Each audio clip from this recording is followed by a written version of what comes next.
My name is Wendy Myers. I'm 34 years old and I'm an ICU nurse, the kind of person strangers trust with their worst nights. Last June, I put on my best dress, drove out to my little sister's wedding, walked up to the welcome table, gave my name, and watched the coordinator's face go white. "I'm sorry," she said. "You were removed from the guest list this morning." I looked at my mom, standing 10 feet away in her champagne dress. She smiled. "Why would we invite someone who isn't really family?" I nodded once.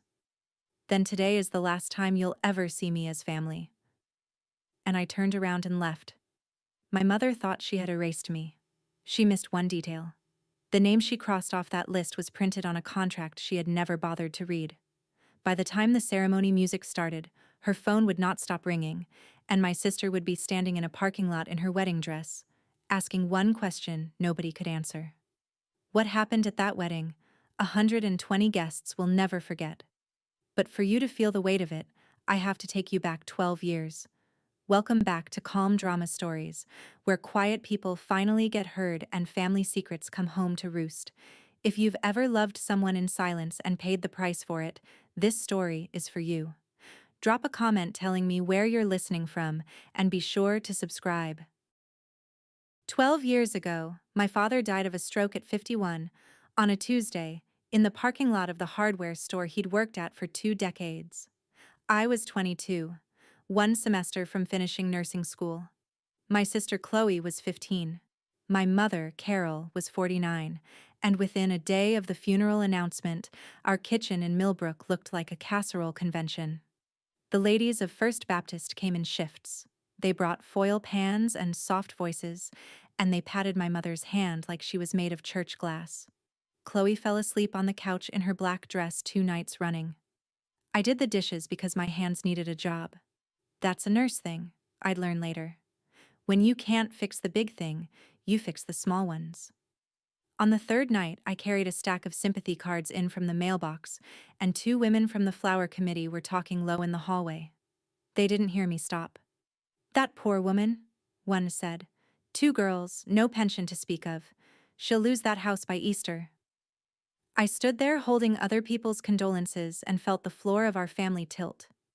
I told myself they were wrong. Church ladies love a tragedy the way gulls love a parking lot. But that night, sorting the mail on the counter, I found an envelope that wasn't a sympathy card. It was from Millbrook Savings, addressed to my father, stamped in red. The mortgage was 2 months behind. Not from the funeral, from before. My dad had been drowning quietly for a while, and he'd been good at quiet. It ran in the family. I put the envelope in my pocket before my mother saw me holding it, and I didn't sleep. 2 nights after the funeral, I came downstairs at 2 in the morning for water and found my mother sitting on the kitchen floor. Not at the table. On the floor. In her bathrobe, with the bills spread around her like fallen leaves. She was crying with no sound at all, one hand pressed over her mouth, the way you cry when you've decided nobody is allowed to hear it. I had never seen my mother be anything but certain. She ran bake sales like a general. She ironed pillowcases. And here she was on the linoleum, 49 years old, holding a mortgage statement like it was a diagnosis. I sat down next to her and put the red stamped envelope from my pocket on the pile, so she'd know she wasn't carrying it alone. For a second her face was just a face, scared, tired, human. Then she grabbed my wrist, hard, and looked at me with something fierce coming back into her eyes. "Chloe cannot know," she said. "Not a word. Not ever. She just lost her father. She is not going to lose the ground she stands on, too." I said I could help. I said in 6 months I'd be a nurse, and nurses get paid, and we could do this together. She squeezed my wrist tighter. "Then help. But hear me, Wendy. Don't tell Chloe. Some help only helps if it's invisible." I was 22. My father was 10 days gone, and my mother was on the floor. Of course I promised. I thought I was making a promise to protect my sister. Really, I was signing away the next 12 years of my life. I just couldn't read the fine print in the dark. I graduated in May, passed my boards in June, and took a night shift ICU position at Riverside Memorial in Columbus, 90 minutes from Millbrook, because nights paid a differential and I needed every dollar of it. By August, the machine was running. Every payday, an automatic transfer left my account and landed in my mother's. She insisted on that part. Money would flow through her. And only her. "Your sister watches everything," she said. "If checks start appearing with your name on them, she'll feel like a charity case. Let me handle the household. That's my job." It sounded almost reasonable. It always did. So the mortgage came current under my mother's name. The furnace got replaced under my mother's name. Chloe's school fees, the leaking roof, the car that got my sister to junior year. All of it wore my mother's name like a borrowed coat. I worked 3 12-hour nights a week, then picked up a fourth. I learned to sleep at noon with a towel over my eyes. I was 23 and tired in a way that felt like virtue. That first Thanksgiving after Dad died, I drove home with a grocery store pie and sat at our old table, and my mother stood up to say grace. She thanked God for carrying us. Then she smiled at the whole table, at Chloe, at my Aunt Renee, and said, "And Tom's life insurance finally came through. We're going to be all right. God provides." There was no life insurance. There was a lapsed policy and a daughter on night shift. I sat there with pie on my fork and watched my own money get baptized under a different name. I told myself it didn't matter who got the credit, as long as Chloe kept her ground. That sentence would cost me more than the mortgage ever did. Here's what nobody tells you about invisible help. It doesn't just hide the money, it hides you. Over the next few years, I paid for Chloe's braces, her summer design camp, the deposit on her senior trip. Every bit of it routed through my mother, wearing my mother's name. Meanwhile, night shift did what night shift does. I missed Chloe's spring choir concert because I was holding a stranger's hand while he died at 4 in the morning. I missed her 16th birthday dinner because 2 nurses called out and the unit can't run empty. Each time I called, I apologized, I mailed something. And each time, I found out later, my absence arrived home, before my apology did, wrapped in my mother's version. Wendy couldn't be bothered. Wendy has her own life in the city now. Big city hospital, no time for small-town people. I didn't hear those lines myself, not for years. I just felt the temperature drop. Chloe's texts got shorter, then politer. Which is worse? A 15-year-old who loves you sends you nonsense at midnight. A 17-year-old who's been taught you abandoned her sends you thank you notes. She wore the braces I paid for in every school picture, and by the last one, she wasn't sure she knew me. I told myself it was distance. I told myself teenagers drift, and I'd fix it when things calmed down, and the money was the thing that mattered. But you can't defend yourself against a story you don't know is being told. That's the part I need you to understand before we get to the wedding. I wasn't losing my sister to time. I was losing her to an author. And the author was cooking Sunday dinner in the house I was paying for. By the time I hit 30, my life in Columbus was small and clean, like a recovery room. 1-bedroom apartment, second-hand couch, a fern I kept alive out of professional pride. I dated a physical therapist named Dan for almost 2 years. He left kindly. He said, "You're the most reliable person I've ever met, and none of it is pointed at you." He wasn't wrong. My family was a second shift I clocked into every payday. On the unit, I was good. Better than good. Charge nurses fought over me because I'm calm when it counts, and I catch things early. 12 years of nights teach you to read a monitor the way other people read a face. The little dip before the crash. The rhythm that's technically fine and about to not be. I could spot trouble coming in a stranger's heartbeat from across a dark room. I just never turned that skill on my own life. The monitor was right there. I kept it switched off. My mother visited my apartment exactly twice in all those years. The second time, she walked through it slowly, opening cabinets, and took a picture of my living room on her phone. I thought that was odd. Months later, Aunt Renee let it slip at a funeral reception, the way she always lets things slip. "Your mom worries, honey." She showed us the pictures. She said, "Wendy's barely scraping by up there. She can't help us." I'd never ask her. I remember laughing. One short, ugly laugh. Right there by the funeral potatoes. Barely scraping by. I had sent her 40% of everything I'd earned since I was 23. My little apartment wasn't proof I was struggling. It was the receipt. And she was already teaching the family how to read it wrong. To be fair to my mother, and I've had years to work on being fair, you have to see what Millbrook made of her. In a town that size, a widow is a public figure. And Carol Myers became a great one. She kept the house everyone said she'd lose. She kept Chloe in choir robes and honor rolls. She showed up to First Baptist every Sunday with her hair set and her chin up, and the town wrote the story it wanted. The widow who held it together. Women's groups asked her to speak. Ladies grabbed her hand in the grocery store. Carol, you're so strong. I could never. Strong stopped being a compliment and became her job title. Nobody ever asked what the strength ran on.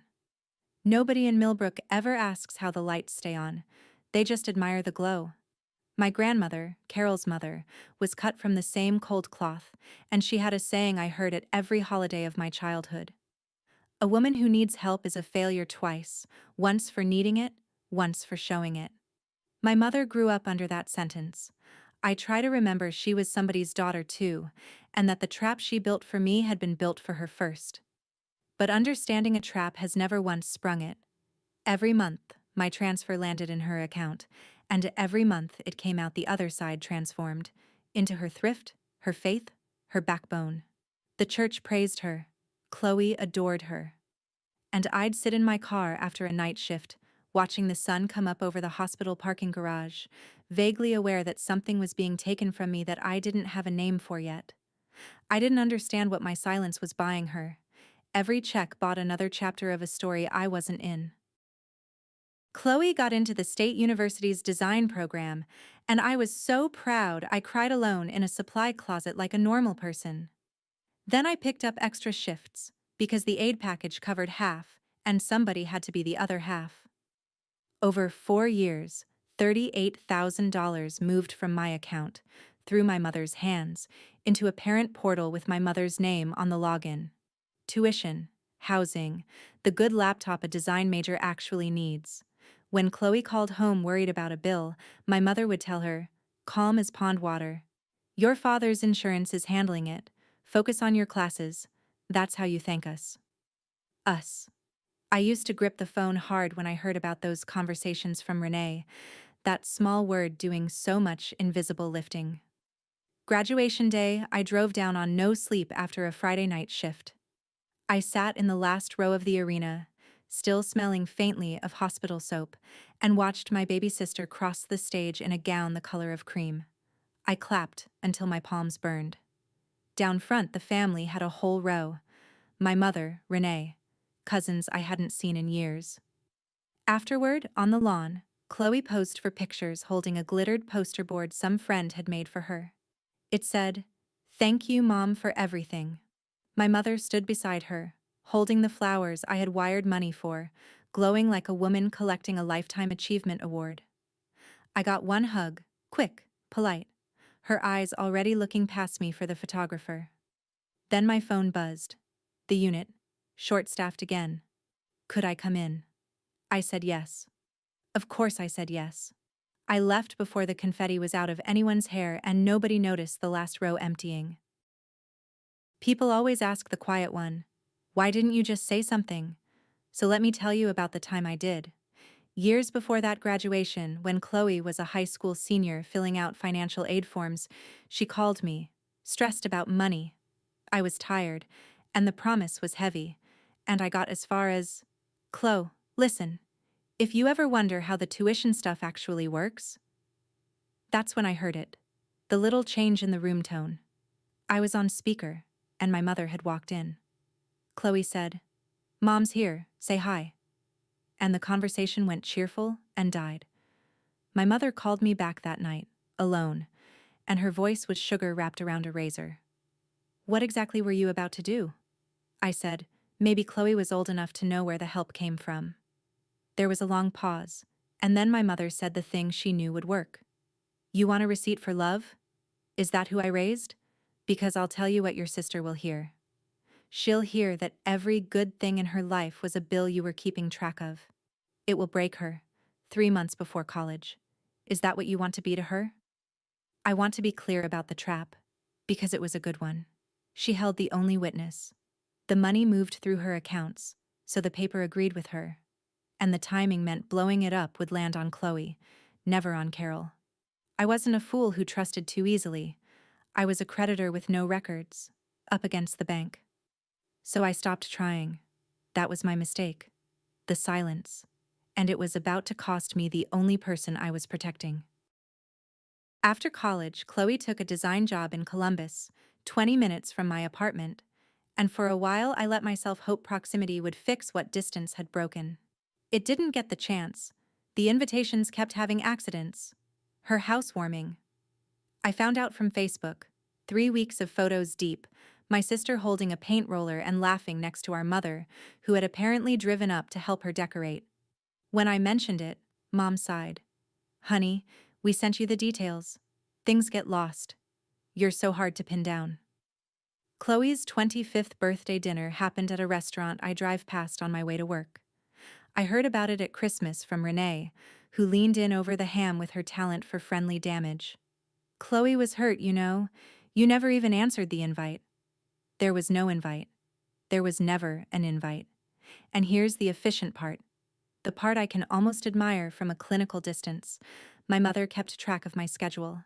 She'd call, warm as anything, and ask about my rotation. Just so I can pray over your week, honey. Then family things landed on my working weekends with the precision of scheduled surgery. Every miss got filed in the story. Wendy's too busy. Wendy thinks she's better than us. Wendy forgot where she came from. 3 years of that, brick by brick. And my sister and I became two people who loved each other's memory and couldn't hold a phone call. Estrangement doesn't usually arrive like a door slamming. It arrives like carbon monoxide, odorless, patient, pumped in by someone who keeps telling you the air is fine. By the time Chloe got engaged, I was almost fully gone from her life. Almost. Now I have to stop the family story for a minute, because 2 Januaries ago, a stranger checked into my unit, and you need to remember him. Massive heart attack, 61 years old, silver hair, big careful hands, bed 9. He came up from the cath lab gray as newsprint, and his wife stood in the doorway all night with her coat still on. I had him for 9 nights. On the third one, around 3 in the morning, his monitor showed me something I didn't like. A little run of nothing much. The kind of rhythm you could chart and walk away from. I didn't walk away. I called the resident, pushed for the labs, had the crash cart outside his door before the alarm ever fired. When it fired, we were ready in seconds. He came back fast. Afterward, awake and embarrassed the way strong men get, he watched me reset his lines and said, "You were standing right there, 3 a.m., and you were just there." I told him that's the shift. He shook his head. No, the night shift is when you find out who stays. He said it like a man filing something away for later.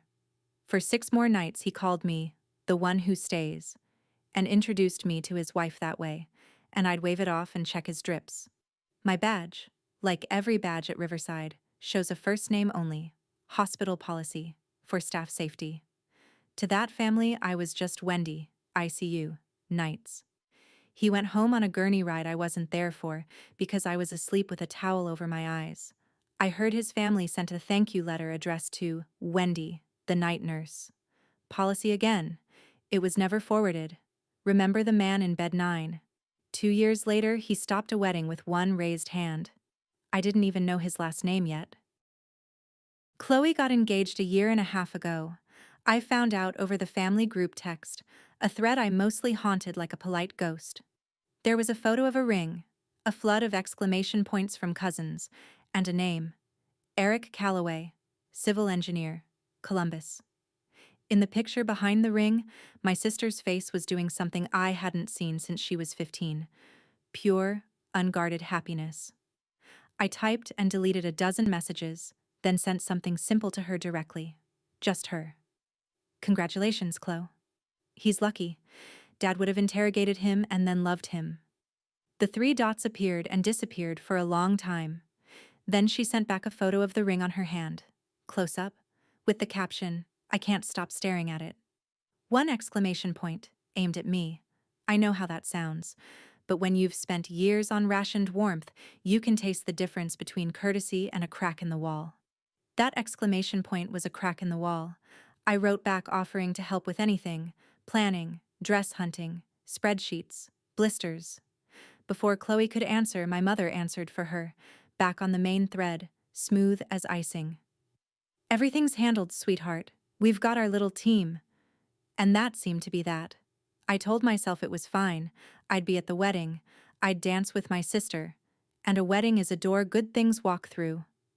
2 weeks later, my phone rang, and it was my mother, using the voice she saves for asking. Warm, low, a little breathless, the voice from the kitchen floor. "Wendy, honey, there is one thing.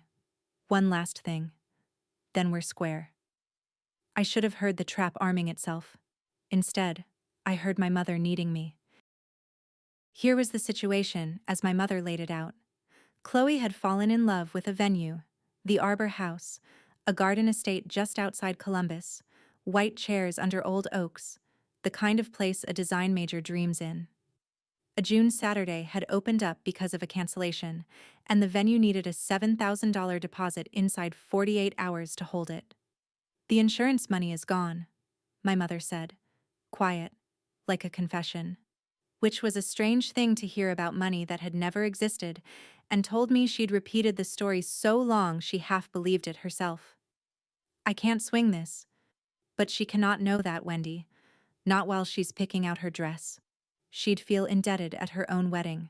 Let her have this one thing clean. "You already know the melody, sing along. Don't tell Chloe. Some help only helps if it's invisible. But here's the wrinkle fate put in the fabric. A wire that size wouldn't clear from her account in time, and the venue required the cardholder present to sign. My mother, Empress of the Invisible, needed me visible for 1 hour. So on my day off, I drove to the Arbor House and met the coordinator, a sharp, kind woman about 30, named Bree Hartley, who walked me under the oaks and talked timelines. She slid the contract across a white folder. "So you're the big sister," she said, smiling. "Chloe's lucky." I signed everywhere the little flags pointed. Client of record Wendy Myers, card on file ending 4471, day of contact, Carol Myers, listed at my mother's request, "So nobody bothers you at work, honey. $21,000 total, deposit down, installments through spring, final balance due 2 weeks out." I initialed the guest list and changes clause without reading it closely. Who reads that clause? For the first time in 12 years, I put my own name on something. One signature. My mother drove home believing she'd buried the evidence. She'd actually just signed her whole story up for demolition, and neither of us knew it. Before I tell you what my mother did with that signature, let me ask you something, from one quiet one to another. If you've ever paid for a thing your name was kept off of, a house, a tuition, a whole childhood, you already know how this feels. Tell me in the comments, did you stay silent or did you speak? I read every story. And if you're new here, subscribe, because what she did on the wedding morning still takes my breath. The next year ran on 2 parallel tracks, and I only had a ticket for one of them. On track 1, the payments. The deposit cleared, the spring installment cleared, and 14 days before the wedding, card ending 4471 paid the final $9,400 without a hiccup. $21,000, paid in full, time-stamped, filed in a white folder in a coordinator's office. On track 2, the wedding itself, which happened to other people. I wasn't asked to a single tasting, fitting, or planning lunch. The bridal party got announced on social media in matching pajamas, 6 girls holding mimosas, and my absence stood there in the photo like a chalk outline. Renee, reliable as gravity, supplied the official explanation over the phone. "Well, honey, your mom said you told her weddings aren't your thing." Weddings aren't my thing. I sat with that one for a while. I have worked Christmas Eve codes and held phones up to dying ears so families could say goodbye. I don't get to have things that aren't my thing. That sentence had my mother's fingerprints all over it. Just plausible enough. Just cold enough. Impossible to disprove without calling her a liar in public. So Chloe believed I'd waved her wedding away, and I believed I'd been quietly benched. And the author of both beliefs mailed out invitations with my name nowhere on them. Then, 8 weeks before the date, an envelope showed up at my apartment anyway. Heavy paper. Hand-addressed. Inside the invitation, in my sister's quick designer's print, one line. "Are you coming? Please." I mailed this one myself. I read that little sentence more times than I'll admit. The wall my mother spent years building had a crack in it, and my sister's handwriting was coming through it like light. I called her that night. She picked up on the second ring, which told me she'd been waiting, and we talked for 40 minutes. The longest conversation we'd had in probably 6 years. Most of it was beautifully unimportant. The dress, ivory, off the shoulder. Eric's terrible golf. The signature cocktail argument, which she'd won. I lay on my second-hand couch with my eyes closed and just let my sister's voice be in my apartment. Somewhere around the half-hour mark, her tone shifted, the way a monitor shifts, and I sat up before I knew why. "Can I ask you something weird?" she said. "Did you really tell Mom that weddings aren't your thing?" The whole 12 years stood up in my chest at once. I chose each word like I was stepping between wires. "Chloe, there is no version of my life where I would miss yours." Silence on the line, but a working silence. I could hear her thinking, hear her holding two stories up against each other and noticing they didn't match. "Because Mom said," she started, and then her doorbell rang, and the moment fell apart in real time. "That's Mom, actually. Dress stuff. I..." A pause I will wonder about forever. "Wendy, I'm glad you're coming." She hung up before I could answer. I sat there in the dark with the phone warm in my hand, feeling something I hadn't felt in years. Dangerous, specific hope. My sister had stopped swallowing the story whole. She was starting to chew. Understand? The question she asked scared my mother more than any bill ever could. An audit of money is survivable. An audit of the story was the end of everything.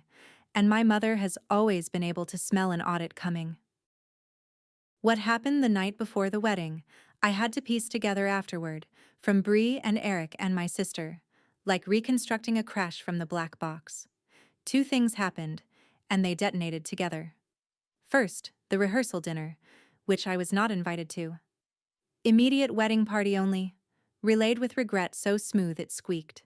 Toward the end of it, Eric stood up with a glass of wine and did what grooms do, thanked everybody into a warm blur. Then he said, "And to the sister I haven't met yet." Chloe told me her big sister is basically the reason she got through design school. "Wendy, tomorrow, I'm hugging you first." He meant it kindly. Chloe had been telling him things lately. Quiet things. Halfway guessed things. People clapped. My mother, by every account, clapped too, with a smile Renee described as set like jello. Second thing, 3 days earlier, the Arbor House had emailed its standard final packet. Run sheet, head count, arrival times. Addressed per contract, to the client of record. Copy, to the day of contact.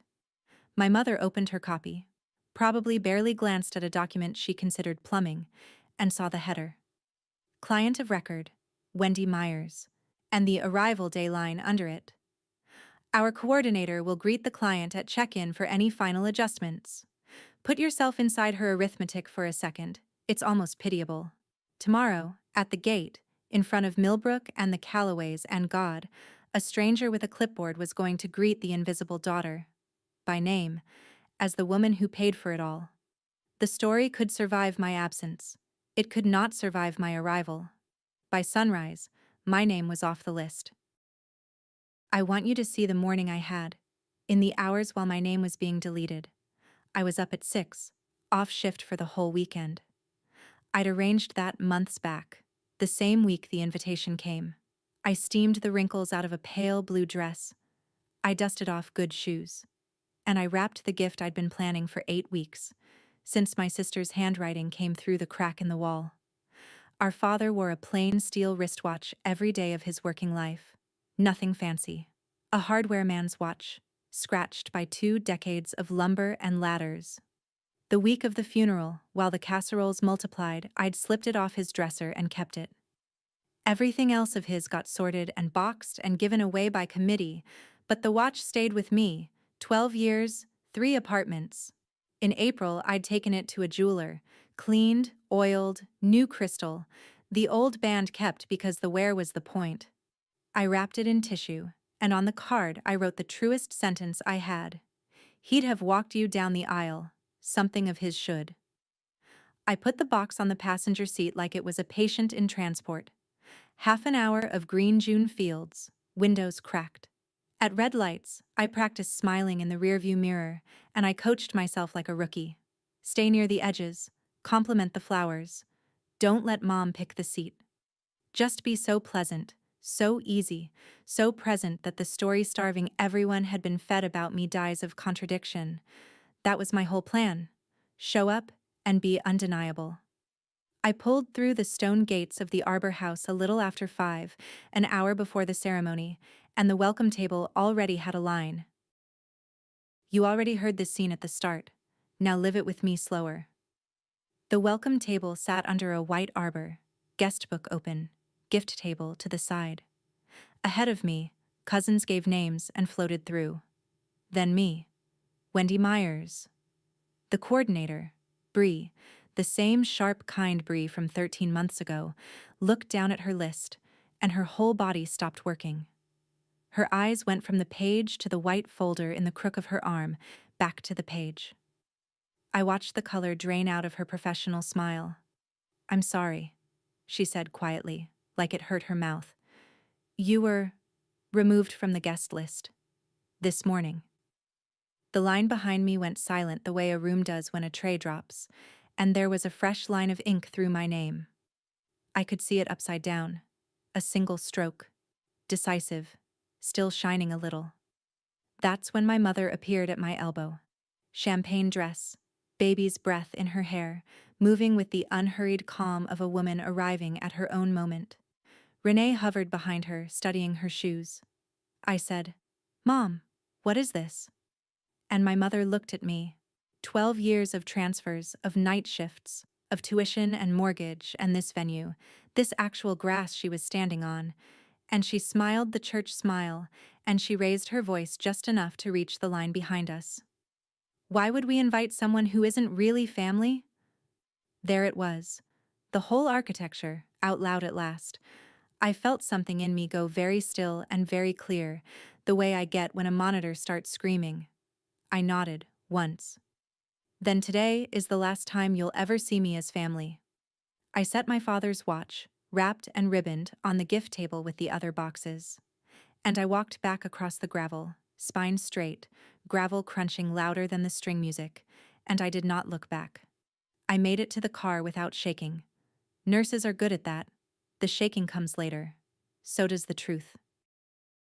I drove 20 minutes on Route 33 with my hands at 10 and 2 like a student driver, then pulled onto the shoulder because the road had started swimming. Gravel again, under the tires this time. I sat there with the engine ticking and did what I always do with pain. I triaged it. Airway, breathing, circulation. Technically fine. Everything else, not fine. Schedule it for later. And then I reached for the oldest painkiller I own. I called the unit and asked the charge nurse if she needed hands for the 7 o'clock shift. Tonight. She laughed, then heard my voice and stopped. You're supposed to be at a wedding, Myers. I told her plans had changed. She said she'd see about the census and text me, and I said great, cheerful as a greeting card, and hung up, and sat there in my pale blue dress on the shoulder of a state route, understanding myself with terrible clarity. For 12 years, whenever my family made me feel like nothing, I had gone somewhere I could be useful, because useful was the only kind of loved I knew how to arrange for myself. My mother had spent a decade calling me absent. Look at me, proving her right on schedule. Here's what I want you to notice, though. Sitting on that shoulder, holding the ashes of the word family, I never once thought about the money. I didn't call the venue to cancel a payment. The final balance had cleared 2 weeks ago, and I was glad. My sister would have her white chairs under the oaks whether or not I was allowed to sit in one. Love doesn't stop being love just because somebody crossed it off a list. I pulled back onto the road toward Columbus and an empty Saturday. And back at the Arbor House, a coordinator named Bree Hartley was opening a white folder, and everything my mother had spent 12 years burying started clawing its way up. Everything from here until the phone call, I learned afterward, pieced together from Bree, from Eric, from my sister. And I've checked it enough times to tell it straight. Bree walked back to her office with the folder and a bad feeling doing laps in her stomach. That morning, in the run sheet rush, the mother of the bride had caught her by the arm.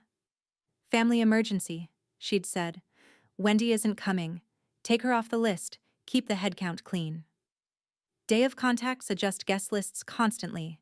Bree had drawn the line through the name between checking on chair covers and a late florist. Then the removed name walked up to her table, and it matched the name she'd been carrying on the folder all day. Myers, W. Client, of record.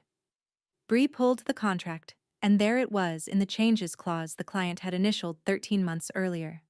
Modifications affecting the client of record require the client's written authorization. There was no written anything. There was a verbal instruction from a day of contact to strike the paying client from her own event.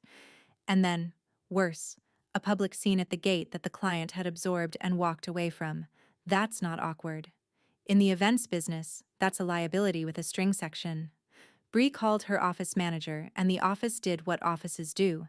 Started calling the day of contact to fix the paperwork before the ceremony. In the garden, family photos were wrapping up. My mother's phone lit for the first time, an unknown local number, and she declined it mid-smile without breaking pose. It lit again. She declined it again. Some alarms you can silence.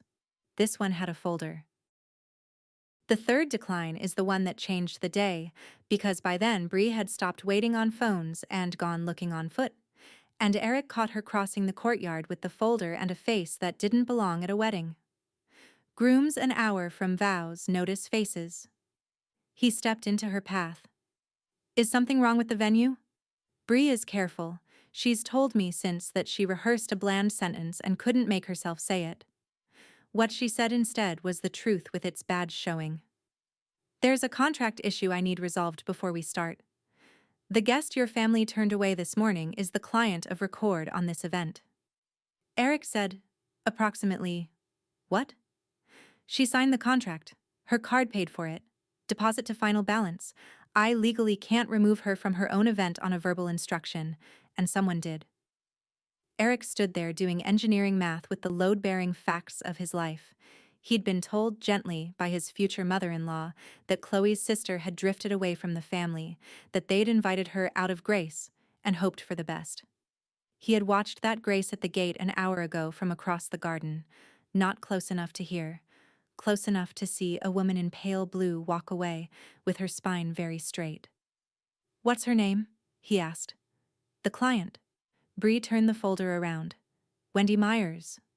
A voice behind them said, "Wendy?" Eric's father had come looking for his son, the way fathers drift toward trouble at weddings. He was staring at the folder. "Wendy, ICU?" And this is where my two stories, the family one and the hospital one, finally recognized each other in a hallway. Because Eric's father, Harold Calloway, 63, retired print shop owner, silver hair, big careful hands, is the man from bed 9. 2 Januaries ago, Riverside Memorial, massive heart attack, 9 nights in my unit, a wife in the doorway with her coat on. The man whose monitor whispered to me at 3 in the morning, whose crash cart was already outside the door, who told me the night shift is when you find out who stays. The thank you letter his family mailed to Wendy, the night nurse, returned. Policy. Undeliverable. He'd told Eric back then, from the hospital bed, with the drama of a man freshly alive. "Find me that nurse someday, son. I owe her a debt this family can't bury." And when Eric started dating a designer named Chloe Myers, and mentioned once that her estranged sister was an ICU nurse somewhere in Columbus, Harold never connected her to anything, because the sister came pre-explained. Cold. Distant. Abandoned the family. You don't go looking for your angel inside somebody else's cautionary tale. He told me later that the name had snagged on him at the rehearsal dinner, just for a second, and he'd let it go. Wendy is a common enough name, and the math of it felt impossible. Now he stood in a courtyard holding 3 facts that would not sit down. Wendy, ICU nurse. The woman they turned away at the gate, who had, it said so right on the folder, quietly paid for the garden he was standing in. Harold told me all this later at the reception, with his hand flat on the table like he was swearing on it. I've bought a lot of paper in my life, he said. I know watermarks. And I know when a story's been printed over something. He straightened his jacket, and he walked toward the ceremony lawn, where the string trio was starting the processional music, and he said, to nobody in particular, hold the ceremony. Here is the scene my mother had built her whole life to sit in, and the scene it turned into. 120 guests on white chairs under the oaks, string trio playing the prelude. My mother, front row, mother of the bride, champagne dress, hands folded. The widow who held it together, arriving at her coronation. And then the processional music simply didn't start. The trio reached the end of the prelude and, on a signal from the back, looped it. Then looped it again. 120 people can feel a delay in their spines. Heads began to turn. And in the front row, inside a little beaded clutch, my mother's phone began to ring, and this time it did not stop. The venue office, retrying. Renee, from 6 rows back, texting in all capitals. Then Eric's name on the screen. A name that had never once needed to call her. Because the groom had stepped away from the arch, which grooms do not do. Buzz. Pause. Buzz. The clutch shivered against her knee like something alive. Women on both sides gave her the sideways church glance. She took the phone out to silence it, and the screen kept lighting through her hand, glowing up between her fingers. An alarm going off in the one room where she had no way to answer it. Bree appeared at the end of the aisle, calm as a funeral director, and bent to her ear. Ma'am, I need you in the office, please. Both families are being gathered. My mother rose, smiling for the crowd, smoothing her dress. And in the office, on the desk, face up where everyone could see it, sat the white folder. My sister looked at it, then at our mother. Whose name is on the contract, Mom? I wasn't in that office. I was 20 miles away in a diner, deciding whether a hospital shift could stand in for a family. But my sister was in that room, in her wedding dress, asking one question and not backing off it. If anyone ever fought for you like that, you remember it forever. Stay with me, because what Chloe did next is the reason I can tell this story at all. And if you believe sisters deserve the truth, take 1 second and hit subscribe. My mother is not an amateur, and even cornered, she opened with her best material. I was protecting you, she told Chloe, voice trembling on cue. Your sister and money are complicated. I didn't want this touching your day. But Chloe had spent months collecting splinters, and now she pulled them out one at a time. The tuition that was always Dad's insurance. Then why had she once found, deep in the junk drawer, a past due notice from Millbrook Savings dated months after Dad died, when the insurance was supposedly covering everything? The famous line, Wendy said. Weddings aren't her thing. Then why, when Chloe mailed an invitation herself, had the RSVP come back within the hour? Yes. Thrilled? All caps. You told me she never came to anything, Chloe said. Who kept her schedule, Mom?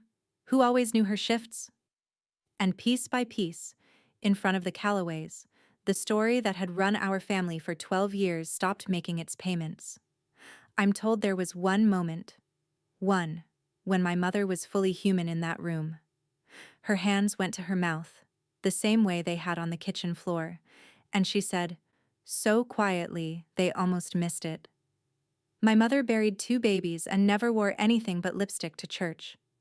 A woman who needs help is a failure. That is what I was given. For a breath, even Chloe wavered. Then Carol did what Carol does. Reached for the wheel.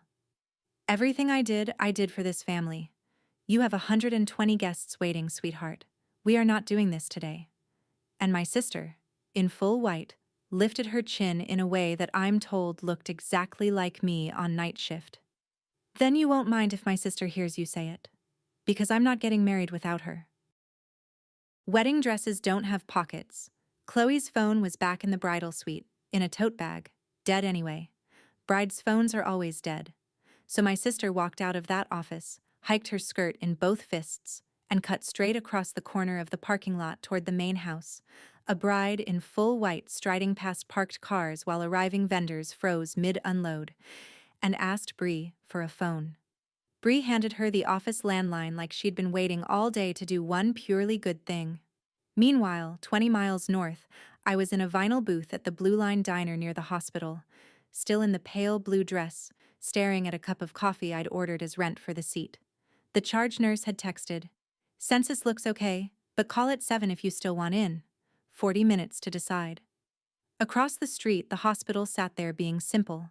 Clean scrubs, clear tasks, monitors that tell the truth. Nobody in that whole building had ever crossed my name off anything. My phone lit up on the tabletop. A local number I half knew, the venue's exchange. I'd seen it on billing confirmations for a year. My thumb hovered while I did the math on what fresh paperwork today could possibly want from me. That's the only reason I answered. Business voice, the one I use for insurance companies. "This is Wendy." And my little sister's voice came down the line, raw and close, with string music looping somewhere behind her. "Wendy, it's me. Don't hang up." I looked out the window at the hospital, at the easy, useful, unloving Saturday I had all planned. "Chloe, aren't you supposed to be getting married right now?" "Yes," she said. "That's exactly the problem. Everyone's waiting. And I just found out whose name is on this wedding." "Is it true?" she asked. No preamble, no cushions. "The venue. My tuition. The house, Wendy. Is it true? And do you know what I did, with the truth finally standing at the door in its coat?" I reached for the old reflex. One more time. "Chloe, it doesn't matter today. Today is about you and Eric. Go get married. We can talk after the honeymoon." "Stop." Her voice cracked down the middle. "Stop protecting everyone. That's how she won? Don't you get that? Every time you went quiet to keep the peace belonged to her." The diner noise went far away. 12 years, 3 apartments, a couple thousand night shifts. A little envelope stamped in red, a promise extracted on a kitchen floor at 2 in the morning. Some help only helps if it's invisible. I had believed that sentence like scripture, and it had cost me the exact person it was supposed to save. My sister asked a third time, slow, spaces between the syllables. "Wendy, is it true?" "Yes. That's all." The truest word I own, and it was the first time in 12 years I'd said it out loud to the one person it belonged to. I heard my sister start to cry on a borrowed office phone on her wedding day, and it wasn't the delicate kind.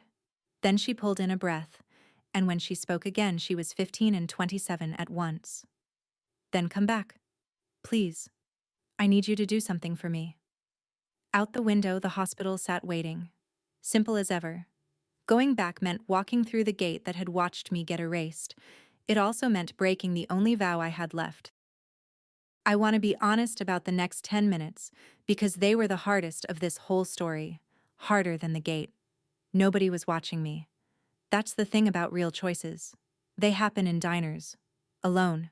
With coffee going cold. On one side of the street, the hospital. 7 o'clock shift. Useful hands. The version of love I knew how to do with my eyes closed. The version that had never once asked me to be a whole person, only a competent one. On the other side, 20 miles of road back to a place where my mother's sentence was still hanging in the air over the gift table. I'd made a vow in front of witnesses. "The last time you'll ever see me as family. Where I come from, you keep your word." It's half of what I had left. And here's the ugly little truth I can admit now. Staying gone would have felt strong. Clean. 60 years of quiet Saturdays. My dignity folded neatly. Everyone finally sorry. I sat there wanting it. The way you want a drink or a slammed door. But two things sat in the booth with me. My sister's voice, cracked open, saying that's how she won. And a sentence in my own handwriting, writing a gift table 20 miles south. He'd have walked you down the aisle. Something of his should. I'd written that about a watch. I read it now like a diagnosis. Silence was the family disease. Dad drowned in it, Mom weaponized it. I called it love and took it in both arms. Somebody in the Myers family was going to have to be the one who stays, out loud, in daylight, where it costs. I put $5 under the coffee cup. I texted the charge nurse. Covered your census question. I'm out, family thing. Then I sat behind the wheel, hands at 10 and 2, and set it to the windshield like a care plan. You're not going back for her. You're going back for Chloe. And you're allowed to come back changed. The drive took 19 minutes. The prelude, I'm told, was on its 11th loop. My mother's phone had finally gone silent, face down in her clutch, because everyone who mattered had stopped calling her and started waiting for me. The stone gates of the Arbor House, second time that day. My legs remembered the gravel. At the welcome table, Bree stood alone, and when she saw me, she didn't say a word about lists. She turned the clipboard around so I could see it. Under the line of fresh ink where my name had been struck out, she had rewritten it by hand, big, block letters, underlined. Ms. Myers, she said, you're on the list. I made sure of it myself. I have been thanked by families at 4 in the morning in every way there is, and I still had to look at the oak trees for a second before I could answer her. Inside the office, they were all standing. Eric with his jaw set.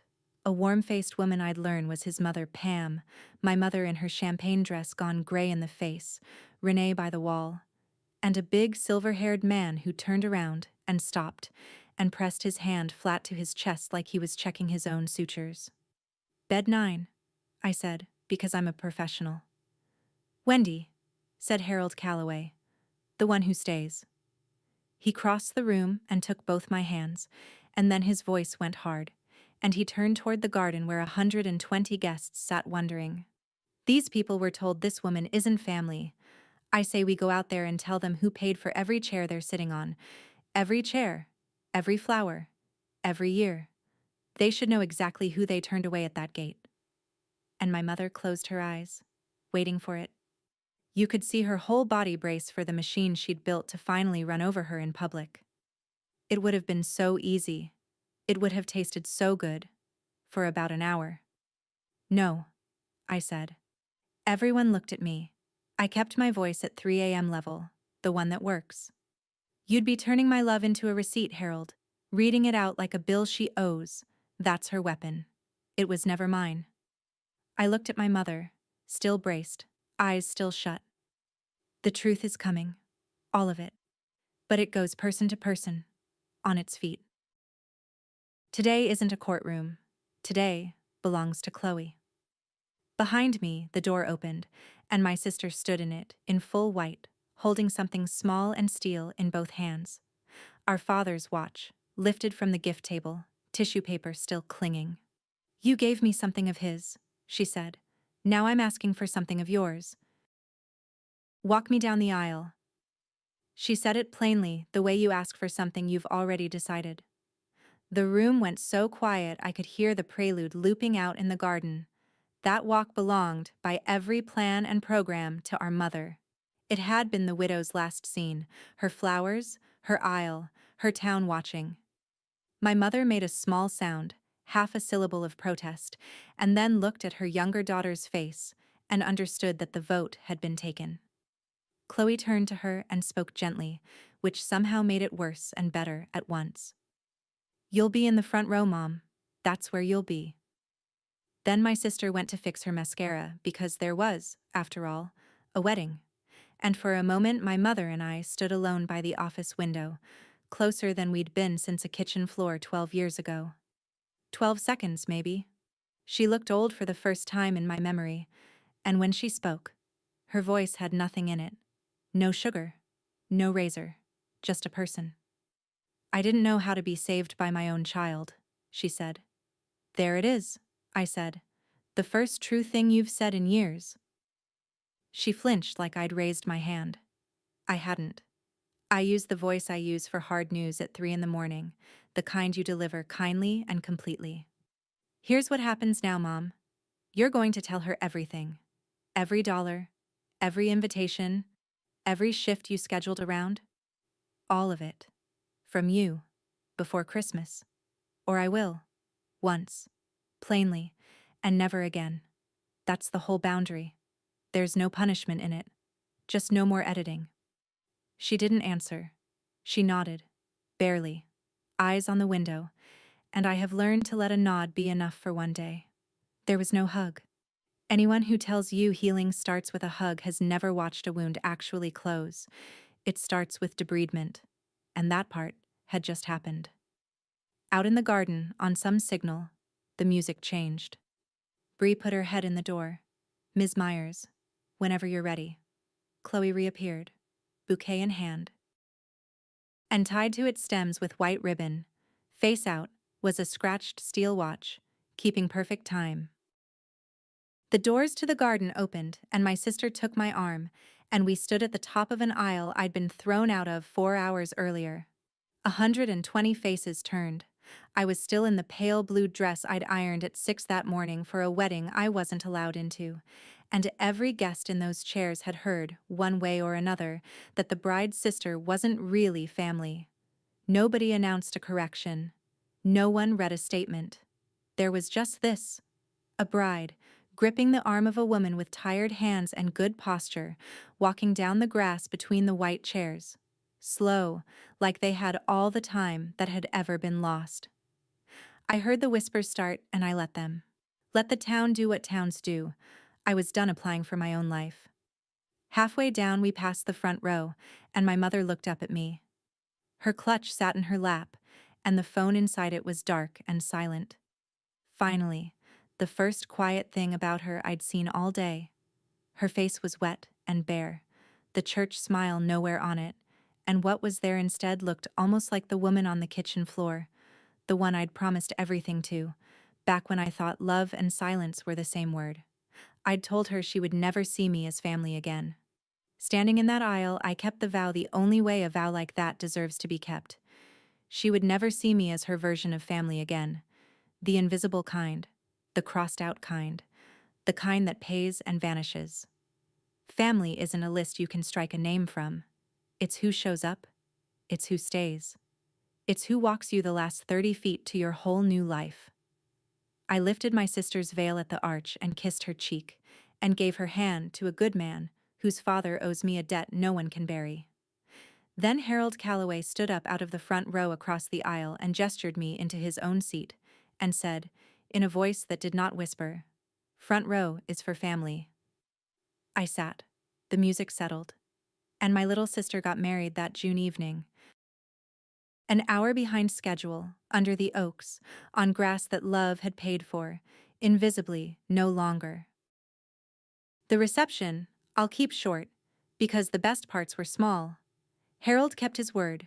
No speeches about money, no receipts read into microphones. But during dinner he came and sat beside me and laid an envelope next to my plate. Soft, creased, 2 years old, addressed in his wife's careful hand to Wendy, the night nurse, ICU, Riverside Memorial. Return to sender, the stamp said.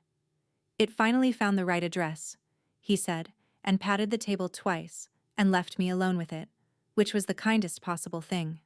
I read it in the parking lot later, in my car, and I'm not going to tell you what it said. Some letters you keep for yourself. My sister and I danced to a song from her childhood that she didn't know I'd picked out with the DJ, and she laughed against my shoulder, and for 3 minutes the last 12 years were just weather that had passed through.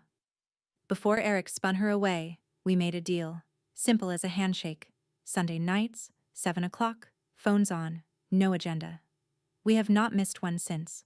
My mother left the reception early, which the town read as a mother overcome by emotion, and which I read as a woman going home to sit with the bill.